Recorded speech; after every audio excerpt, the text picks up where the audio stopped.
Trent Alexander-Arnold sudah kembali. Tapi ini bukan Trent yang sempat diragukan beberapa bulan lalu. Ini versi yang lebih siap, lebih tajam, dan jauh lebih berbahaya. Dan Real Madrid tahu persis apa yang mereka pegang sekarang. 2 assist dalam 2 laga terakhirnya bersama Real Madrid mungkin tidak terlalu ramai dibicarakan media. Tapi dampaknya sangat terasa. Saat banyak sorotan tertuju pada kestabilan tim dan kebangkitan performa secara kolektif di dalam internal klub, pembicaraan besar justru mengarah ke satu posisi, yakni bek kanan. Masa depan Dani Carvajal mulai dipertanyakan. Faktor usia, tuntutan fisik, dan rencana jangka panjang membuat Madrid harus mengambil keputusan. Dan pesan saat melawan Real Sociedad terasa jelas, sisi kanan masa depan Madrid milik Trent. Memang musim pertamanya di Spanyol tidak berjalan mulus. Ia baru memainkan 13 pertandingan.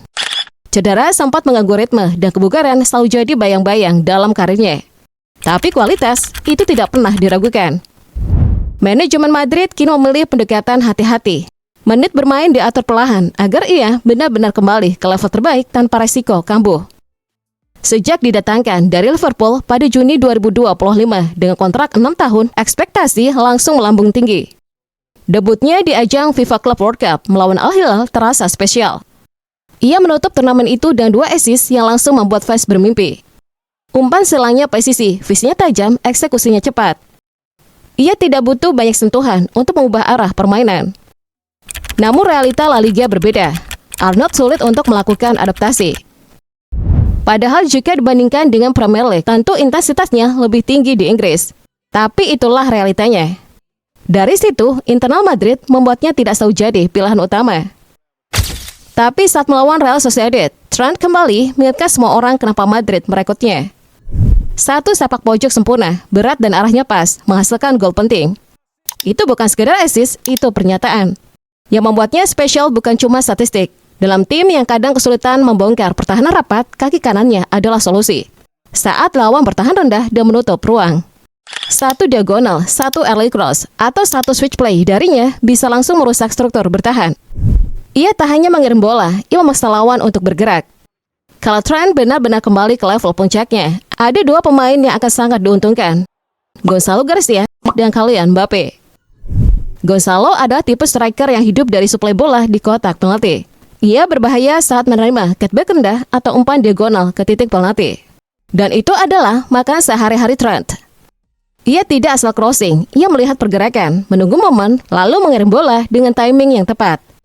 Lalu ada Kylian Mbappe, penyerang yang mematikan dalam ruang terbuka. Mbappe hidup dari umpan terobosan dan bola panjang di belakang garis pertahanan. Di masa jayanya bersama Liverpool, Trent sering mengirim rudal diagonal ke Mohamed Salah. Sekarang bayangkan bola-bola itu mengarah ke Mbappe. Dengan kecepatan dan timing larinya, itu bisa jadi mimpi buruk bagi bek-bek La Liga. Kembalinya Trent juga berdampak besar pada Federico Valverde. Saat Trent cedera, Valverde sering dipasang sebagai bek kanan darurat. Ia tampak disiplin dan penuh energi, tapi ada harga yang harus dibayar. Madrid kehilangan mesin utama di lini tengah. Dengan Trent kembali, Valverde bisa kembali ke posisi naturalnya di tengah. Hasilnya langsung terasa. Madrid lebih agresif secara vertikal, lebih berani masuk ke half space, dan lebih banyak pemain hadir di antara garis pertahanan lawan.